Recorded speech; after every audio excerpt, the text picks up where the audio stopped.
Hello friends, I am Mukesh Kumar. Welcome back to this channel. तो friends, आज हम discuss करने वाले हैं इकोनॉमिक्स टेस्ट सीरीज 2022 का पार्ट सेकंड। तो फ्रेंड्स, जल्दी से वीडियो स्टार्ट करते हैं। तो हमारा सबसे फर्स्ट नंबर क्वेश्चन आता है कि कौन सा लागत वक्र आयताकार अति परवलय आकृति का होता है। आयताकार अति परवलय आकृति का होता है। तो सबसे पहले हम ये देख लेते हैं कि लागत किसे कहते हैं।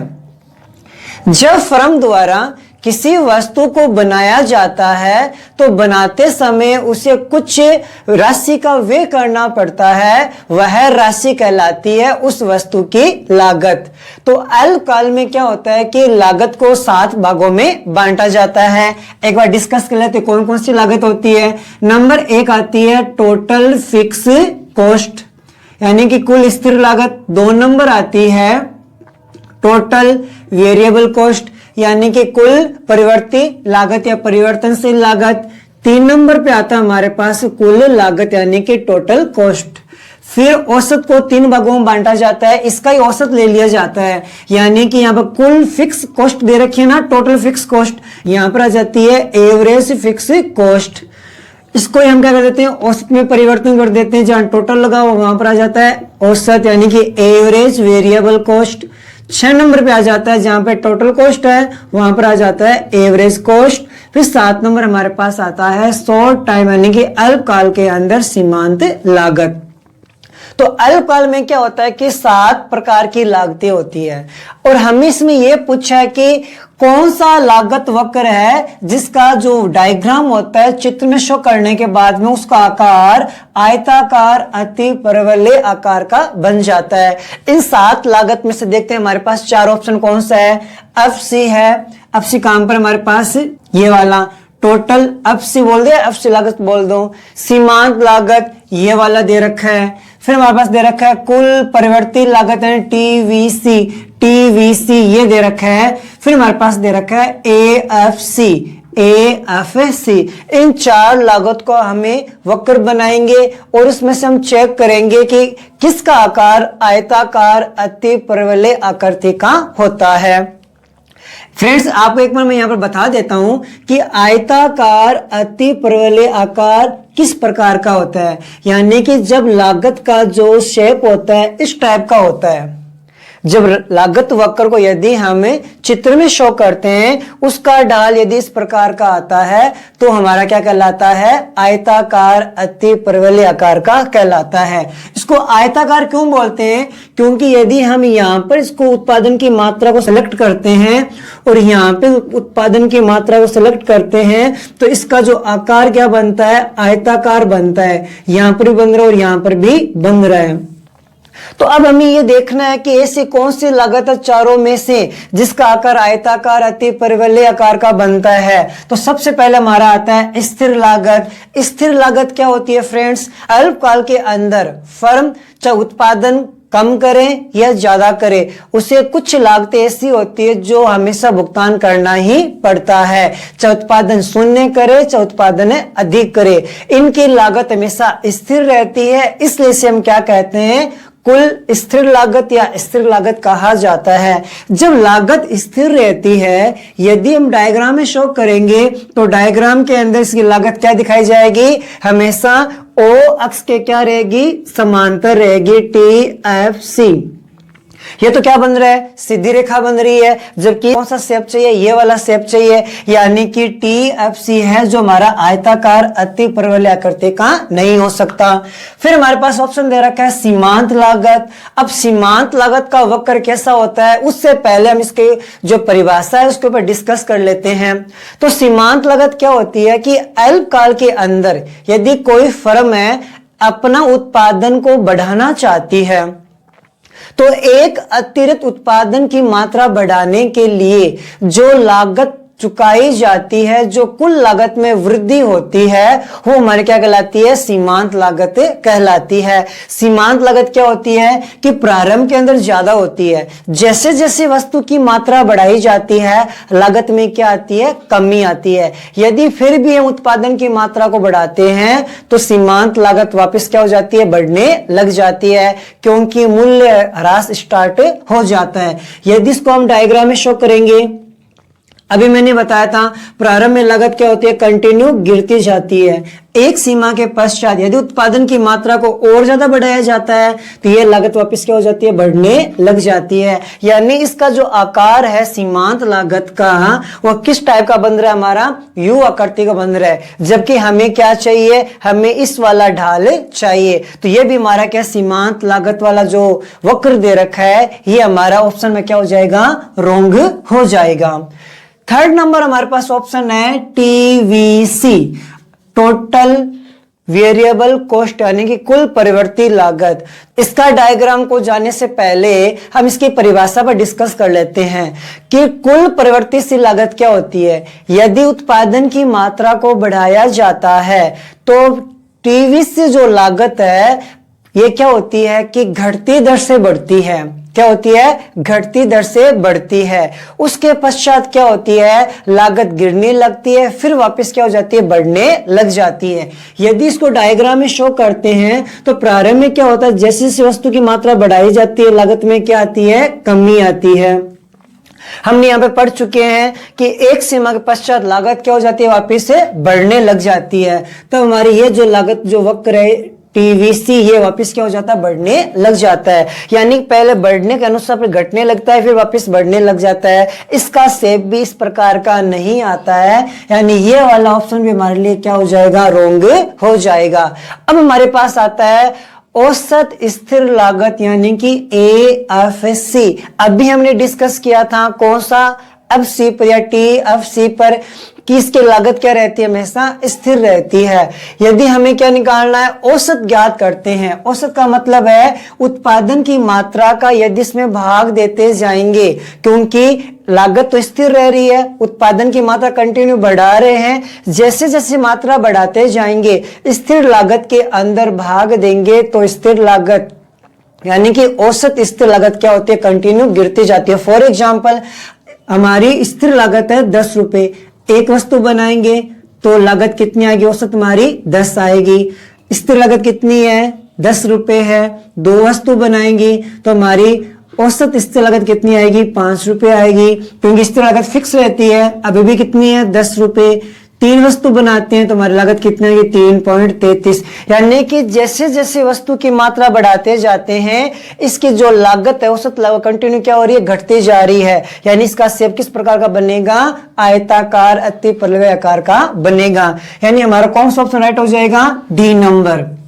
यानी हमारा डी नंबर ऑप्शन क्या है? राइट। यानी कि आयताकार अति परिवलय आकृति का कौन सा लागत वक्र होता है? ओनली फॉर औसत स्थिर लागत, यानी कि AFC होता है। फ्रेंड्स एक बात और ध्यान रख लेना कि आयताकार अति परिवलय आकृति का लागत वक्र तो होता है AFC, ऐसे मांग वक्र और होता है, क्योंकि मांग की श्रेणियों को 5 भागों में बांटा गया है। पूर्ण लोचदार, पूर्ण बेलोचदार, लोचदार, बेलोचदार और इकाई के बराबर, ये 5 मांग की श्रेणी है। जो हमारी इकाई के बराबर लोच श्रेणी है उसका जो मांग वक्र भी किस प्रकार का होता है? आयताकार अति परिवलय आकृति का होता है। फ्रेंड्स छाप लो इस क्वेश्चन को, आयताकार का लागत वक्र पूछे तो हमारा आंसर हो जाएगा AFC। आयताकार यदि मांग वक्र पूछे तो हमारा हो जाएगा इकाई की लोच, यानी कि एक एक मांग वक्र हो जाएगा। कौन सा हो जाएगा? एक एक मांग वक्र। फ्रेंड्स हमने वैसे तो एक क्वेश्चन कंप्लीट किया है, लेकिन एक क्वेश्चन के साथ साथ में इसके जो जुड़ने वाले क्वेश्चन है 7 या 8 क्वेश्चन पे हमने डिस्कस कर लिया है। तो फ्रेंड्स हमारा एक क्वेश्चन नहीं है, बल्कि जितने आपके पास ऑप्शन आएंगे ना, इनकी जो परिभाषा होती है, सूत्र होते हैं, डायग्राम होते हैं, सबके ऊपर हम डिस्कस करने वाले हैं। नेक्स्ट क्वेश्चन हमारा आता है सीमांत उत्पाद ज्ञात करने का सूत्र बताइए। सूत्र पढ़ने से पहले हम ये जान लेते हैं कि सीमांत उत्पाद होता क्या है। सीमांत उत्पादन यानी एक फर्म द्वारा एक वस्तु की मात्रा बढ़ाने के लिए जो संसाधन की मात्रा बढ़ाई जाती है, जिस उत्पादन में वृद्धि होती है, वो हमारा कहलाता है सीमांत उत्पाद कहलाता है। यानी कि एक अतिरिक्त वस्तु की मात्रा प्राप्त करने के लिए जो उत्पादन के संसाधनों का यूज किया जाता है, उत्पादन के संसाधन की मात्रा बढ़ाई जाती है, जिससे कुल उत्पादन बढ़ता है, इनका जो अंतर आता है वो हमारा कहलाता है सीमांत उत्पादन कहलाता है। यदि आपको परिभाषा आ रही है तो आप इसका सूत्र बना सकते हो। तो चलो, हमारा ऑप्शन क्या दे रखा है, निर्गत में परिवर्तन बटे आगत में परिवर्तन। ये ऑप्शन जानने से पहले हम ये डिस्कस करते हैं कि निर्गत क्या होती है और आगत क्या होती है। एक फर्म द्वारा जो उत्पादन किया जाता है उस वस्तु की मात्रा को क्या कहा जाता है, निर्गत। क्वेश्चन ये भी पूछा जा सकता है कि आगत किसे कहते हैं। यानी फर्म द्वारा जो वस्तुओं का निर्माण किया जाता है, जिनके माध्यम से निर्माण किया जाता है, यानी जो संसाधन होते हैं, उन संसाधनों को क्या कहा जाता है, आगत कहा जाता है। अब हमारा क्वेश्चन क्या है कि सीमांत उत्पाद ज्ञात करने का सूत्र। मान लीजिए कि 10 श्रमिक एक दिन में कार्य करते हैं और 100 वस्तु बनाते हैं। हमने अगले दिन क्या हुआ कि श्रमिक को बढ़ाकर 11 कर देते हैं और उत्पादन हो जाता है 110 इकाई। अब देखो कि हमने एक अतिरिक्त लेबर बढ़ाकर, श्रमिक यानी कि लेबर बढ़ाने पर कितना उत्पादन में वृद्धि हो गई है, 10 इकाई। यानी कि उत्पादन की मात्रा यानी कि क्वांटिटी में परिवर्तन बटे लेबर डेल्टा एल। यानी कि उत्पादन की मात्रा में जो परिवर्तन आया है उसके अंदर यदि हम उत्पादन के जो संसाधन है यानी कि लेबर है, इसमें जो परिवर्तन हुआ है उसका जब भाग दे देंगे तो हमारे पास में क्या आ जाता है, सीमांत उत्पादन। यानी डेल्टा क्वांटिटी, डेल्टा क्यू यानी कि क्वांटिटी यानी कि निर्गत, एल यानी लेबर, लेबर यानी कि आगत। क्योंकि उत्पादन के संसाधन कौन कौन से होते हैं, भूमि, श्रम, पूंजी, साहस। श्रम यानी कि लेबर, यानी हमारा ऑप्शन कौन सा राइट हो जाएगा, फर्स्ट नंबर राइट हो जाएगा। इन पर आगे डिस्कस करने की कोई वजह ही नहीं है क्योंकि हमारे पास आंसर यहां पर मिल गया है। यदि आपको परिभाषा आती है तो आप सूत्र आराम से बना सकते हो। नेक्स्ट क्वेश्चन पे बात करते हैं, परिवर्ती अनुपात का नियम के अंतर्गत कुल उत्पादन यानी जहां कुल उत्पादन अधिकतम होता है वहां सीमांत उत्पादन क्या होगा। ऑप्शन है धनात्मक, बी ऑप्शन है ऋणात्मक, सी ऑप्शन है शून्य, डी ऑप्शन है न्यूनतम। क्वेश्चन को समझो आप।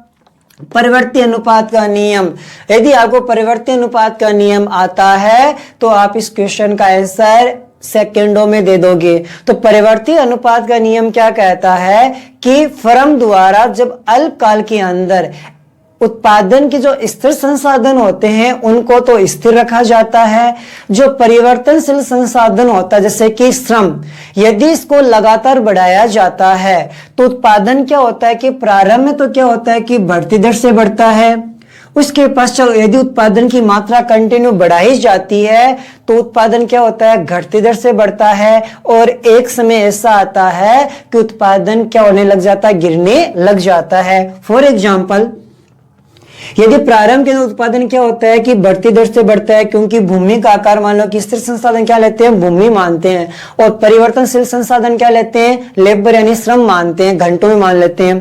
भूमि का आकार बहुत ज्यादा होता है, प्रारंभ के अंदर यदि अधिक उत्पादन किया जाता है उत्पादन क्या होगा, ज्यादा होगा। उसके पश्चात यदि लगातार उत्पादन की मात्रा बढ़ाई जाती है तो घटती दर से क्या होता है, बढ़ता है, और एक समय से आता उत्पादन अधिकतम हो जाता है, उसके पास क्या हो जाता है, गिरने लग जाता है। इस समय हम सीमांत उत्पादन की बात करते हैं। जब कुल उत्पादन बढ़ती दर से बढ़ता है तो सीमांत उत्पादन भी क्या होता है, बढ़ता है। जब कुल उत्पादन घटती दर से बढ़ता है तो सीमांत उत्पादन भी क्या होता है, गिरने लग जाता है।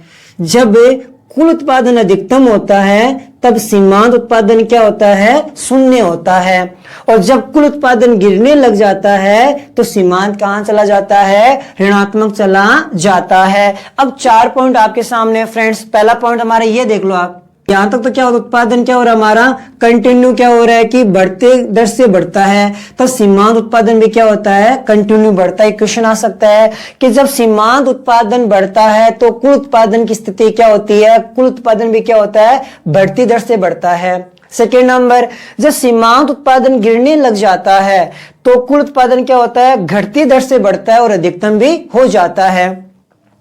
जब सीमांत उत्पादन क्या होता है, शून्य होता है, तब तो हमारा कुल उत्पादन क्या रहता है, अधिकतम रहता है। और जब सीमांत उत्पादन ऋणात्मक हो जाता है तो कुल उत्पादन क्या होता है, गिरने लग जाता है। अब क्वेश्चन के अंदर आ जाओ, हमारा क्वेश्चन क्या पूछा गया था कि परिवर्तनशील अनुपात का नियम के अंतर्गत जहां कुल उत्पादन अधिकतम है, ये हमारा कुल उत्पादन क्या है, अधिकतम है, वहां पर सीमांत उत्पादन होता है, सीमांत उत्पादन क्या होता है, शून्य होता है।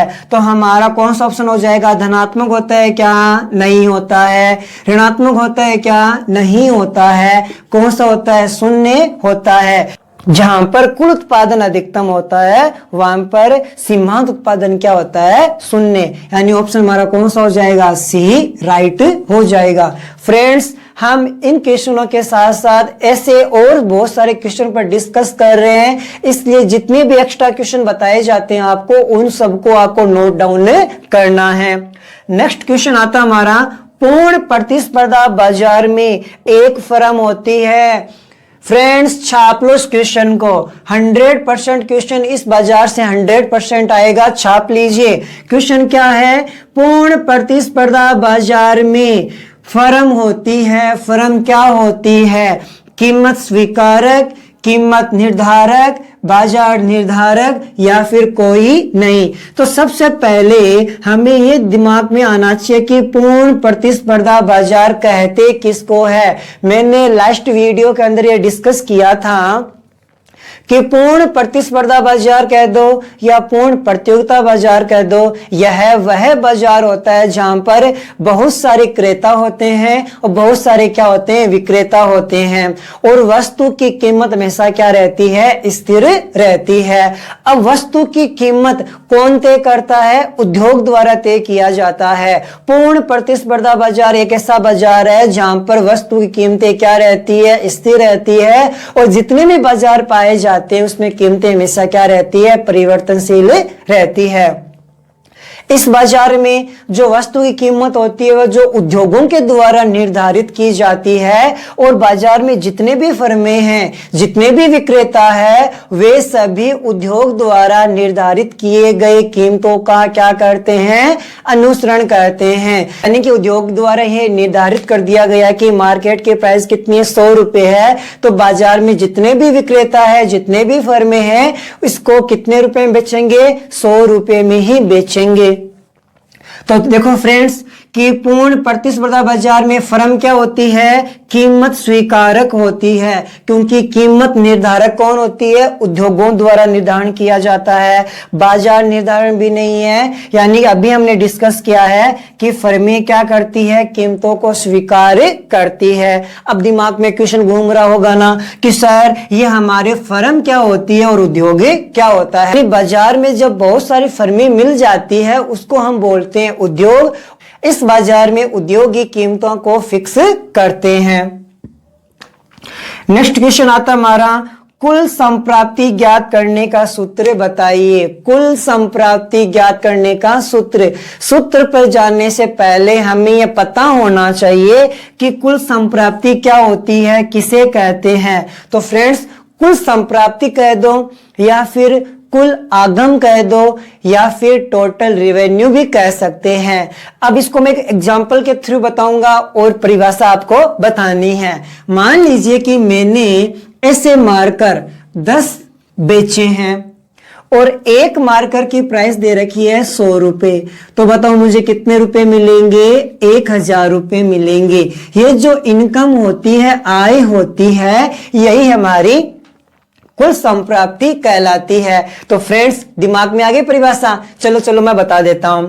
परिभाषा क्या बनती है कि वस्तु की जो मात्रा होती है, वस्तु की जो कीमत होती है, इन दोनों को गुणा करने पर जो आय मिलती है वो आय हमारी कहलाती है कुल आगम। यानी एक फर्म द्वारा जितनी वस्तु की मात्रा बेची जाती है और उससे जो इनकम प्राप्त होती है वो एक फर्म के लिए क्या मानी जाती है, कुल संप्राप्ति कहलाती है या मानी जाती है। फ्रेंड्स, मैंने आपको ये एग्जाम्पल के थ्रू बताया था और यही हमारा क्वेश्चन का आंसर बन जाता है। कैसे? मैंने कहा था कि वस्तु की मात्रा यानी क्वांटिटी दे रखी है 10 इकाई, वस्तु की प्राइस दे रखी है, प्राइस यानी कि 100 रुपए दे रखी है। हमने इन दोनों क्या किया था, गुणा किया था, हमारे पास 1000 रुपए आ गए। सूत्र में चेक करो, TR यानी कि टोटल रेवेन्यू क्या होती है, P गुणा Q, P गुणा Q कह दो, Q गुणा P कह दो, यानी हमारा ऑप्शन कौन सा हो जाएगा, A हो जाता है। तो हमारा ऑप्शन आ जाता है A नंबर। नेक्स्ट क्वेश्चन देखो फ्रेंड्स, निम्न में से कौन सी संपत्ति सबसे तरल होती है? निम्न में से कौन सी संपत्ति सबसे तरल होती है? तरल का मीन्स होता है जिसको हम नगद में, कैश में परिवर्तित कर सकते हैं। तो फ्रेंड्स, भूमि को क्या हम सेकंडों में परिवर्तन कर सकते हैं क्या? मान लीजिए हमारे पास में एक बिल्डिंग है, एक भवन है, एक भूमि दे रखी है, हम भूमि को कैश में परिवर्तन करना चाहते हैं। मैंने कहा कि मुझे कैश चाहिए, भूमि बिक जाएगी। ऐसा कभी भी नहीं होता है कि सबसे तरल नहीं माना जा सकता है। मुद्रा क्या होती है, सबसे तरल। अब दिमाग में क्वेश्चन ये आता है कि सर मुद्रा होती क्या है, कहते किसको है? तो देखो फ्रेंड्स, मुद्रा क्या होती है? मुद्रा वह वस्तु है जिसके माध्यम से हम क्या करते हैं, विनिमय करते हैं, यानी बाजार में लेन देन करते हैं, वस्तुओं का क्रय विक्रय करते हैं। ऐसी वस्तु कहलाती है हमारी मुद्रा। यानी भारत सरकार द्वारा जिसे मुद्रा घोषित कर दी जाती है वो हमारी क्या कहलाती है, मुद्रा कहलाती है, जिसके माध्यम से बाजार में समस्त लेन देन किए जाते हैं। तो सोना, गोल्ड को हम जल्दी से नगद में परिवर्तन नहीं कर सकते। मुद्रा है एक्चुअली वो क्या होती है, खुद ही एक तरल रूप में होती है, इसलिए हमारा ऑप्शन राइट कौन सा हो जाएगा, बी नंबर राइट ऑप्शन हो जाएगा। अब आता है कि मुद्रा की कौन सी अवधारणा सबसे तरल है? फ्रेंड्स, 100% छाप लो ये वाला क्वेश्चन, 100% छाप लीजिए एग्जाम के अंदर। मान लीजिए जो भी 50 क्वेश्चन आएंगे उनमें से ये जो मुद्रा है इसकी जो अवधारणा है 100% आने के चांस है। तो ढंग से इसको समझ लेते हैं कि मुद्रा की कौन सी अवधारणा सबसे तरल है। तो एक्चुअली यहां पर अवधारणा का मीन्स क्या है, पूर्ति की अवधारणा बताई गई है। तो मुद्रा की पूर्ति यानी कि एक अर्थव्यवस्था में एक समय के अंदर जितनी मार्केट के अंदर जो मुद्रा है उसकी जो वैल्यू हमारी क्या कहलाती है, मुद्रा की पूर्ति कहलाती है। भारत में जो भारतीय रिजर्व बैंक है वो मुद्रा की पूर्ति का कार्य करती है, जो केंद्रीय बैंक के रूप में भूमिका निभाती है। जितने भी नोट निर्गमन किए जाते हैं वो भारतीय रिजर्व बैंक द्वारा किए जाते हैं। अब क्वेश्चन है कि जब नोट निर्गमन किए जाते हैं तो पहले रिजर्व बैंक ये चेक करती है कि हमारे देश की जो मुद्रा है एक्चुअली एक समय के अंदर कितनी है। तो इसकी जो पूर्ति है, पूर्ति करने की जो अवधारणा को भारतीय रिजर्व बैंक ने 4 भागों में बांटा है। 4 पूर्ति की अवधारणा कौन कौन सी है? एक को तो बोलते हैं M1, सेकंड को बोलते हैं M2, थर्ड को बोलते हैं M3, फोर्थ को बोलते हैं M4। ये जो 4 पूर्ति की अवधारणाएं हैं, तो इससे हम एक अर्थव्यवस्था में या संपूर्ण देश के अंदर कितनी पूर्ति है, कितनी मुद्रा एक्चुअल में फैली हुई है, उसका हम कैलकुलेशन कर सकते हैं। क्योंकि पता है ना, एक 100 रुपए का नोट हमारे लिए 100 रुपए माने जाते हैं, लेकिन भारतीय रिजर्व बैंक के लिए वो 100 रुपए नहीं है फ्रेंड्स। 100 रुपए से कहीं ज्यादा गुना उसकी वैल्यू रहती है। अब दिमाग में आपकी घंटी बज रही है कि सर 100 का नोट तो 100 का नोट होता है ना, अधिक गुना कैसे हो सकता है? तो फ्रेंड्स आपको एक मैं एग्जाम्पल देता हूं। सपोज कीजिए कि ये मार्कर की प्राइस कितनी है, 100 रुपए है। यदि मैं मार्केट से 100 रुपए का मार्कर लेकर आ गया तो 100 रुपए मेरे लिए क्या हो गए, खर्च हो गए, और मेरी आवश्यकता क्या हो गई, संतुष्ट हो गई। अब ये 100 रुपए जो दुकानदार के पास में आए हैं वो क्या करेगा, जिस एजेंट से ये मार्कर परचेज किया है वो क्या करेगा, उस एजेंट को क्या करेगा, पेमेंट कर देता है। तो 100 रुपए किसके पास चले गए, एजेंट के पास, यानी कि 100 रुपए से मेरी आवश्यकताएं और दुकानदार वाले की आवश्यकता दो की पूरी हो गई, और अधिक आवश्यकता पूरी होने वाली है, क्योंकि एजेंट ने जिस कंपनी से वो 100 रुपए परचेज किए थे उस 100 रुपए को किसको देगा, वो फर्म या कंपनी को दे देगा। अब उस एजेंट की आवश्यकता पूरी हो गई। अब कंपनी या फर्म है जहां पर कर्मचारी काम करते हैं उनके द्वारा ये मार्कर बनाया गया था ना, तो उसको क्या करेगा, मजदूरी के रूप में या सैलरी के रूप में उसको पेमेंट करेगा। अब मजदूर क्या करेगा, मजदूर के पास वो 100 रुपए आ गए हैं। अब मजदूर क्या करेगा, बाजार जाएगा, सब्जी लेकर आएगा या जो अन्य वस्तु भी लेकर आ सकता है, तो उसकी आवश्यकता क्या हो गई, पूरी हो गई है। अब सब्जी वाले ने क्या कर लिया कि जिस मंडी से वो परचेज करके लाया था सब्जी को, वहां पर वो पेमेंट कर देता है 100 रुपए। तो एक 100 रुपए कंटिन्यू मार्केट में चलता रहता है। इससे स्पष्ट होता है कि जो 100 रुपए एक व्यक्ति के लिए 100 रुपए हो सकते हैं, लेकिन गवर्नमेंट के लिए वो 100 रुपए नहीं है, 100 रुपए से कहीं ज्यादा गुना उसके मायने रखता है। अब क्वेश्चन है कि वो चार पूर्ति अवधारणा कौन कौन सी है। तो फ्रेंड्स देखो, M1 का क्वेश्चन आ सकता है कि M1 की अवधारणा क्या होती है, M2 की अवधारणा आ सकती है, M3 की भी आ सकती है और M4 की भी आ सकती है। यानी कि चार क्वेश्चन यहां पे आपके फिक्स हो जाते हैं और हमारे ये 5वां क्वेश्चन भी है। तो फ्रेंड्स 100% है कि इनमें से क्वेश्चन 100% आएगा। तो देखो, जब पूर्ति की अध्ययन किया जाता है कि मार्केट में एक्चुअली पूर्ति कितनी है, तो सबसे पहले M1 को लिया जाता है। M1 का मीन्स क्या होता है कि एक अर्थव्यवस्था में जितनी भी जनता है उनके पास जो कैश पड़ा है घर के अंदर और कैश पड़ा है अकाउंट के अंदर, चाहे करंट अकाउंट हो चाहे सेविंग अकाउंट हो, कैश न कि एफडी फिक्स डिपॉजिट की बात नहीं की जा रही है, घर पे कैश पड़ा है प्लस अकाउंट के अंदर जो केस पड़ा है उनका टोटली क्या कहलाता है, हमारा M1 कहलाता है। सबसे तरल कहा जाता है। क्वेश्चन और नोट कर लीजिए फ्रेंड्स, मुद्रा की पूर्ति की अवधारणा है, इसमें से सबसे तरल किसे माना जाता है। क्वेश्चन आ जाता है कि इनमें से निम्न में से सबसे अधिक तरल माना जाता है, M1, M2, M3, M4। हमारा क्वेश्चन क्या हो जाएगा, राइट, M1 सबसे तरल माना जाता है। M2 में क्या होता है कि M1 प्लस जो हमारे डाकघर है इसके अंदर जो कैश पड़ा है लोगों का, उनको यदि शामिल कर लिया जाता है तो हमारी कौन सी अवधारणा कहलाती है, M2 की अवधारणा कहलाती है। M3 की बात करते हैं। M3 में किसको ऐड करते हैं, M1 को ऐड करेंगे लेकिन M2 को ऐड नहीं करना है।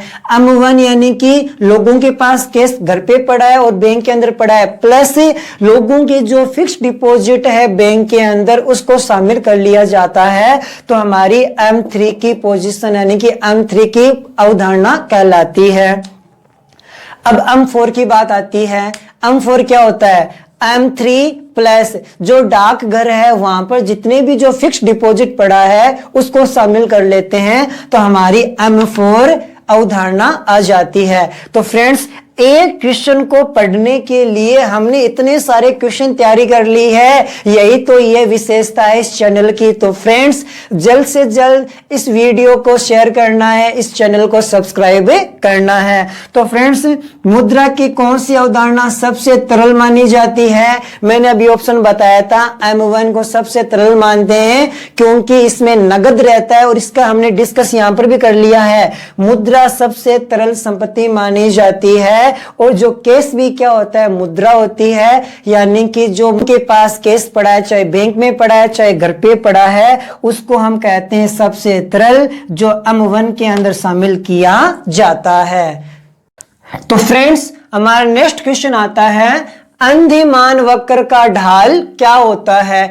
अंधिमान वक्र को उदासीन वक्र कहा जाता है, तटस्थ वक्र कहा जाता है और इसे इंडिफरेंस कर्व भी कहते हैं। तो फ्रेंड्स, इसके ऊपर मैं आपको एक डिटेल से फुल वीडियो बना दूंगा, लेकिन अभी हम इस पर शॉर्ट में डिस्कस कर लेते हैं। अंधिमान वक्र, यदि इसको हम एक डायग्राम के रूप में शो करते हैं तो इसका जो वक्र होता है वो इस टाइप से बना जाता है। इसको बोलते हैं इंडिफरेंस कर्व। तो ये जो अब इसका जो ढाल दे रखा है इसको हम बोलते हैं उन्तोदर। इसको बोला जाता है उन्तोदर, यानी कि अनधिमान वक्र का ढाल है। ऋणात्मक होता है क्या? नहीं। धनात्मक बोल सकते हैं क्या? नहीं। हम इसको नतोदर बोल सकते हैं क्या? नहीं। हमारा राइट आंसर क्या हो जाएगा? C option. तो फ्रेंड्स, टेंशन लेने की बात नहीं है, इसके ऊपर मैं फुल डिटेल से थ्योरिकल, डायग्राम, टेबल और एग्जाम में कैसे इसको एक्सप्लेन करना है इसके बारे में फुल डिटेल से वीडियो बना दूंगा। नेक्स्ट क्वेश्चन हमारा आता है कि समष्टि अर्थशास्त्र में अध्ययन किया जाता है, क्योंकि फ्रेंड्स अर्थशास्त्र को हम दो भागों में बांटते हैं, एक समष्टि अर्थशास्त्र, एक होता है व्यष्टि अर्थशास्त्र, यानी कि माइक्रो व मैक्रो। अभी हम अध्ययन कर रहे हैं कि समष्टि अर्थशास्त्र में अध्ययन किया जाता है, यानी कि व्यष्टि जो अर्थशास्त्र होता है उस पे हम एक व्यक्तिगत इकाई का अध्ययन करते हैं। व्यक्तिगत इकाई यानी कि एक व्यक्ति की डिमांड कितनी है, एक व्यक्ति की पूर्ति कितनी है, या एक व्यक्ति की आय कितनी है, इसके बारे में जब अध्ययन किया जाता है तो वो हमारा कहलाता है व्यष्टि अर्थशास्त्र। जबकि समष्टि अर्थशास्त्र किसे कहते हैं? जब पूरी अर्थव्यवस्था को लेकर अध्ययन किया जाता है, यानी कि जब इकाई के समूह का अध्ययन करते हैं उससे हम कहते हैं समष्टि अर्थशास्त्र। यानी कि एक बाजार का अध्ययन न करके संपूर्ण बाजार का अध्ययन करना, मांग का अध्ययन न कर समग्र मांग का अध्ययन करना, समग्र पूर्ति का अध्ययन करना, संपूर्ण अर्थव्यवस्था के अंदर जो इनकम होती है इसका अध्ययन करना क्या कहलाता है? हमारा समष्टि अर्थशास्त्र कहलाता है। तो ऑप्शन में दे रखा हमारे पास व्यक्तिगत इकाई। व्यक्तिगत इकाई का अध्ययन तो हम किस में करते हैं? व्यष्टि में करते हैं, यानी ये हमारा ऑप्शन नहीं हो सकता। उत्पादन क्रिया, यह भी हमारा नहीं हो सकता। उत्पादन क्रिया एक बाजार की हो सकती है, उत्पादन एक विक्रेता द्वारा एक फर्म का भी हो सकता है। समग्र इकाई, ये हमारा राइट हो जाएगा सी ऑप्शन। समग्र यानी कि संपूर्ण, संपूर्ण अर्थव्यवस्था का अध्ययन करना, संपूर्ण मांग का अध्ययन करना, संपूर्ण पूर्ति का अध्ययन करना, समग्र अध्ययन करना, ये हमारा क्या कहलाता है? समष्टि अर्थशास्त्र कहलाता है। नेक्स्ट क्वेश्चन आता है, सीमांत लागत ज्ञात करने का सूत्र बताइए। सीमांत लागत ज्ञात, यानी कि सीमांत लागत का सूत्र से पहले यदि सीमांत लागत की आपको परिभाषा आती है तो आप इसका आंसर खुद दे सकते हो। तो सीमांत लागत किसे कहते हैं? अल्पकाल के अंदर यदि कोई फर्म एक अतिरिक्त वस्तु का निर्माण करती है, इसकी वजह से जो कुल लागत में वृद्धि होती है वही हमारे कहलाती है सीमांत लागत। फॉर एग्जाम्पल कि 10 वस्तु बनाने पर 100 रुपए की लागत आती है। यदि फर्म ने 11वीं वस्तु बनाई, यानी कि टोटल 11 वस्तु बनाई है, तो कुल लागत आई है 110 रुपए। तो फर्म द्वारा जब अतिरिक्त एक वस्तु का निर्माण किया गया है जिसकी वजह से लागत 100 से 110 हो गई है, यानी कि अंतर कितने का है? 10 का। यानी एक अतिरिक्त वस्तु प्राप्त करने के लिए फर्म को 10 रुपए एक्स्ट्रा चुकाने पड़े हैं, वही लागत क्या कहलाती है? सीमांत लागत। यानी कि जो एक्स्ट्रा लागत है, लागत को बोलते हैं सी, यानी कि टोटल कॉस्ट। टोटल कॉस्ट यानी कि डेल्टा, क्यों हम इसमें अंतर रह रहे हैं तो डेल्टा टीसी। वस्तु की मात्रा यानी कि क्वांटिटी हमने कितनी बढ़ा दी? एक। जो एक क्या इसका अंतर यानी कि डेल्टा क्यू आ जाएगा। जब डेल्टा टीसी के अंदर डेल्टा क्यू का भाग देते हैं तो हमारे पास में क्या आ जाती है? सीमांत लागत। अब ऑप्शन में चेक करते हैं, डेल्टा टीसी बटे डेल्टा क्यू, हमारा फर्स्ट ऑप्शन राइट हो जाता है। तो आगे वाले ऑप्शन देखने का मतलब नहीं है, बट एक बार चेक कर लेते हैं। टीसी बटे क्वांटिटी, यानी कि कुल लागत में जो क्वांटिटी का भाग देते हैं हमारे पास में क्या आता है? औसत लागत आती है, नहीं कि सीमांत लागत। और टीएफसी यानी कि टोटल फिक्स कॉस्ट, जब टोटल फिक्स्ड कॉस्ट के अंदर क्वांटिटी का भाग दिया जाता है तो हमारे पास कौन सी लागत आती है? औसत स्थिर लागत आती है। ये भी हमारा ऑप्शन क्या हो जाएगा, रॉन्ग। डी नंबर में दे रखा है AVC, एवरेज वेरिएबल कॉस्ट में क्वांटिटी का भाग देने पर सीमांत लागत नहीं आती है। तो हमारा ऑप्शन कौन सा हो जाएगा, ए नंबर। नेक्स्ट क्वेश्चन, यदि सकल राष्ट्रीय उत्पाद 600 करोड़ रुपए है, मूल्यह्रास 50 करोड़ रुपए है, तो निवल राष्ट्रीय उत्पाद ज्ञात करो। तो निवल को हम बोल सकते हैं शुद्ध राष्ट्रीय उत्पाद ज्ञात कीजिए। तो फ्रेंड्स, यदि आपको सकल दे रखा है, सकल में से आपको यदि शुद्ध ज्ञात करना है तो आपको क्या करना है, डी घटा देते हैं। डी यानी कि मूल्यह्रास घटा देते हैं। सकल लागत दे रखी है या सकल आपको उत्पाद दे रखा है, सकल में से यदि मूल्यह्रास घटाया जाता है तो हमारे पास में क्या आ जाता है, नेट यानी कि शुद्ध आ जाता है। तो हमारे पास में क्या दे रखा है, सकल राष्ट्रीय उत्पाद दे रखा है 600 करोड़ और इसमें से मूल्यह्रास घटा देते हैं। मूल्यह्रास कितना दे रखा है, 50 करोड़। तो हमारे पास शुद्ध कितना आ जाएगा, 550 करोड़ रुपए। तो ऑप्शन में चेक करते हैं कौन सा हमारा, 600 करोड़ नहीं हो सकता क्योंकि 600 करोड़ का आपको दे रखा है, मूल्यह्रास हमेशा लेस किया जाता है। 650 करोड़ ये भी नहीं हो सकता है, 550, यानी हमारा कौन सा ऑप्शन राइट हो जाएगा, सी नंबर। सकल में से यदि मूल्यह्रास घटाते हैं तो हमारे पास क्या आ जाता है, शुद्ध। नेक्स्ट क्वेश्चन देखो फ्रेंड्स, वस्तु की पूर्ति व वस्तु की कीमत में संबंध होता है। वस्तु की पूर्ति व कीमत में कौन सा संबंध पाया जाता है, यानी कि जब जैसे वस्तु की कीमत व वस्तु की मांग में कौन सा संबंध होता है, ऋणात्मक संबंध होता है, उसी प्रकार हमें वस्तु की कीमत व वस्तु की पूर्ति में संबंध देखना है। इसका आप आंसर खुद दे सकते हो। कब, जब आपको पूर्ति का नियम पता है। यदि पूर्ति का नियम पता है तो इसका आप आंसर दे सकते हो। तो पूर्ति का नियम क्या कहता है फ्रेंड्स, पूर्ति का नियम यह कहता है कि वस्तु की कीमत बढ़ने पर वस्तु की मात्रा भी बाजार में बढ़ जाती है और वस्तु की कीमत कम होने पर बाजार में वस्तु की मात्रा भी क्या हो जाती है, कम हो जाती है। ऐसा क्यों होता है, क्योंकि जब वस्तु की प्राइस बढ़ती है, जो उत्पादक होते हैं इनको प्रॉफिट ज्यादा होता है, इसलिए वो क्या करते हैं कि उत्पादन ज्यादा करते हैं और बाजार में सप्लाई बढ़ जाती है। इसके विपरीत यदि प्राइस में कमी होती है तो जो फर्में होती है उसको लॉस होता है, यानी कि प्रॉफिट कम मिलता है, जिसकी वजह से वो क्या करते हैं, उत्पादन कम कर देते हैं और बाजार में सप्लाई कम हो जाती है। तो इसका क्या मीन्स हुआ, यानी कीमत बढ़ने पर सप्लाई बढ़ रही है, कीमत कम होने पर सप्लाई कम हो रही है, यानी वस्तु की कीमत व वस्तु की पूर्ति में कौन सा संबंध पाया जाता है, सीधा संबंध, यानी कि धनात्मक संबंध। क्योंकि प्राइस बढ़ रही है तो वस्तु की मात्रा भी बढ़ रही है, प्राइस में कमी हो रही है, मात्रा में क्या हो रही है, कमी हो रही है, यानी दोनों में कौन सा संबंध पाया जाता है, धनात्मक संबंध पाया जाता है। तो ऑप्शन में चेक करो, सबसे पहला हमारा ऑप्शन कौन सा आ रहा है, धनात्मक। ऋणात्मक तो किसका संबंध होता है, मांग वाला, शून्य हो नहीं सकता कोई, नहीं, ये भी हमारा ऑप्शन नहीं है। हमारा ऑप्शन कौन सा हो जाएगा, ए नंबर। नेक्स्ट क्वेश्चन है फ्रेंड्स, निम्न में से टिकाऊ वस्तुएं हैं। निम्न में से टिकाऊ वस्तु, टिकाऊ वस्तु के ऑप्शन जानने से पहले आप टिकाऊ वस्तु किसे कहते हैं, यदि इसकी परिभाषा आपको पता है तो आप एग्जाम्पल आराम से चेक कर सकते हो। तो फ्रेंड्स, टिकाऊ वस्तु क्या होती है, यानी ऐसी वस्तुएं जिनका प्रयोग हम लंबे समय तक कर सकते हैं, ऐसी वस्तुएं कौन सी कहलाती है, टिकाऊ वस्तु कहलाती है। और गैर टिकाऊ वस्तु कौन सी होती है, जिनका प्रयोग एक बार करने के बाद इसका पुनः प्रयोग नहीं किया जा सकता है, यानी जो लंबे समय तक प्रयोग में नहीं ला जा सकती है, ऐसी वस्तु कहलाती है गैर टिकाऊ। तो हमें टिकाऊ का क्वेश्चन देखना है, इसके ऑप्शन चेक करते हैं। पहली वस्तु का ऑप्शन कौन सा है, तो पहला ऑप्शन कौन सा है, कच्चा माल। कच्चा माल यानी कि जो कच्चा माल होता है इसको हम क्या लंबे समय तक प्रयोग कर सकते हैं क्या, बिल्कुल नहीं, क्योंकि जिसका हम एक बार प्रयोग कर लेते हैं वापस इसका प्रयोग नहीं किया जा सकता है, यानी ये तुम्हारे गैर टिकाऊ का ऑप्शन माना जाएगा, टिकाऊ वाला ऑप्शन नहीं है। सेकेंड नंबर है खाद्य पदार्थ।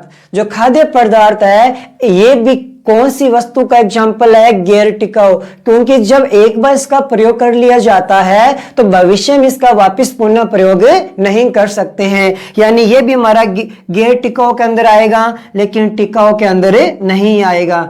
फिर आता है डीजल। डीजल बताओ फ्रेंड्स, टिकाऊ वस्तु है फिर गैर टिकाऊ है? ये भी हमारी कौन सी मानी जाती है? गैर टिकाऊ, क्योंकि डीजल या पेट्रोल का एक बार प्रयोग होता है, वापस पुनः प्रयोग नहीं किया जा सकता। फॉर एग्जाम्पल, हमने 1 लीटर पेट्रोल डाला है और हम 30 किलोमीटर 40 किलोमीटर दूरी तय कर लेते हैं, उसके बाद इसकी जो वैलिडिटी हो क्या हो जाती है? खत्म हो जाती है। यानी ये भी हमारा क्या है? टिकाऊ के अंदर नहीं आता है। फिर हमारा डी ऑप्शन आता है कार। कार एक बार परचेज करने के बाद लंबे समय तक इसका यूज किया जा सकता है। कभी ऐसा होता है क्या, आज हमने कार का परचेज किया है, कल ये खराब हो जाती है, खत्म हो जाती है, वापस इसका प्रयोग नहीं करते हैं, नेक्स्ट डे वापस नहीं कर लेकर आएंगे, हमने एक दिन प्रयोग कर लिया, वो वापस खत्म हो जाती है, फिर अगले नेक्स्ट डे हम कार लेकर आते हैं। ऐसा कभी नहीं होता है। कार हमारा कौन सा मानी जाती है? टिकाऊ वस्तु मानी जाती है, क्योंकि इसका प्रयोग एक से अधिक बार लंबे समय तक किया जा सकता है। यानी हमारा ऑप्शन कौन सा राइट हो जाएगा? D number. नेक्स्ट क्वेश्चन आता है, निम्न में से किन वस्तुओं की मांग की कीमत लोच पूर्ण या अधिक बेलोचदार नहीं है?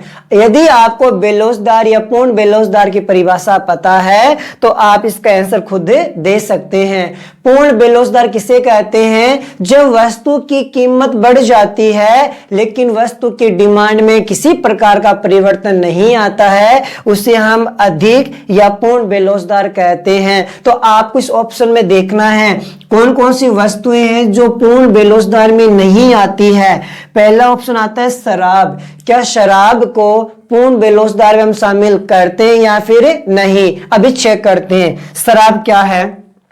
शराब एक आदत संबंधी वस्तु है। यदि प्राइस बढ़ जाती है, कीमत 2 गुना 3 गुना हो जाती है, लेकिन इसकी डिमांड में परिवर्तन नहीं आता है, क्योंकि आदत संबंधी है और आदत कभी भी अल्पकाल में चेंज नहीं होती है, दीर्घ काल में आदतें चेंज होती है। शराब पीने वाला व्यक्ति अगले दिन शराब छोड़ सकता है क्या? नहीं, उसको धीरे धीरे शराब को छोड़ना पड़ता है। यानी किसका एग्जाम्पल माना जाता है? पूर्ण बेलोचदार का माना जाता है, क्योंकि शराब की कीमत बढ़ने पर इसकी मांग में कमी नहीं आती है। यानी लेकिन हमारे लिए ऑप्शन क्या हो जाएगा? रॉन्ग। फिर आता है पानी। पानी की मांग क्या होती है? लोचदार होती है फिर बेलोचदार होती है? पानी की मांग भी क्या होती है? पूर्ण बेलोचदार होती है, क्योंकि ये जीवन की अनिवार्य वस्तु है, क्योंकि कीमत बढ़ने पर इसकी डिमांड में कमी नहीं आती है। फॉर एग्जाम्पल, हम रेगिस्तान में चल रहे हैं, बहुत भयंकर प्यास लगी हुई है। यदि इस पानी की बोतल की प्राइस वैसे 20 रुपए है और हमें कहते हैं कि 200 रुपए की बोतल है, तो हम उस बोतल के लिए 200 रुपए देने के लिए भी क्या रहते हैं? तैयार रहते हैं, क्योंकि पानी हमारे जीवन के लिए अनिवार्य है और अनिवार्य वस्तु की मांग हमेशा क्या होती है? अधिक बेलोचदार होती है। कीमत बढ़ने पर मांग में कोई प्रभाव नहीं पड़ता है। यानी ये भी किसमें शामिल की जाती है? पूर्ण बेलोचदार या अधिक बेलोचदार में शामिल की जाती है। लेकिन हमारे लिए ऑप्शन क्या हो जाएगा? रॉन्ग। 3 नंबर ऑप्शन आता है दवाई। दवाई की लोच भी क्या होती है? पूर्ण या अधिक बेलोचदार मानी जाती है, क्योंकि प्राइस बढ़ने पर डिमांड में कभी परिवर्तन नहीं आता है। यदि सर दर्द कर रहा है या बुखार हो रखी है, तो जिस टेबलेट का 2 रुपए लगते हैं, यदि 5 रुपए हो जाता है, फिर भी हम टेबलेट लेकर ही आते हैं। और कीमत कम होने पर इसकी डिमांड में भी किसी प्रकार का परिवर्तन नहीं होता है। थोड़ी ना होता है, ग्लूकोज की बोतलें सस्ती हो जाती है और हम 10-12 ऐसे उठा के लेकर आ जाते हैं, कभी भविष्य में काम आ जाती है। ऐसा नहीं होता है। दवाई भी क्या होती है? बेलोचदार श्रेणी में आती है। 3rd नंबर हो गया हमारा। 4th नंबर हमारे पास अब आता है चाय।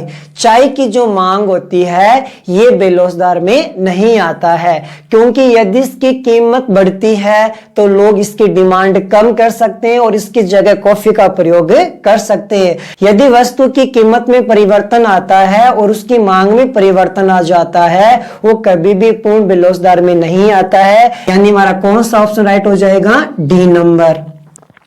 नेक्स्ट क्वेश्चन है, यदि वस्तु कीमत में यदि वस्तु की कीमत में 10% वृद्धि होती है तो वस्तु की मांग 20% कम हो जाती है, तो मांग की लोच ज्ञात करो।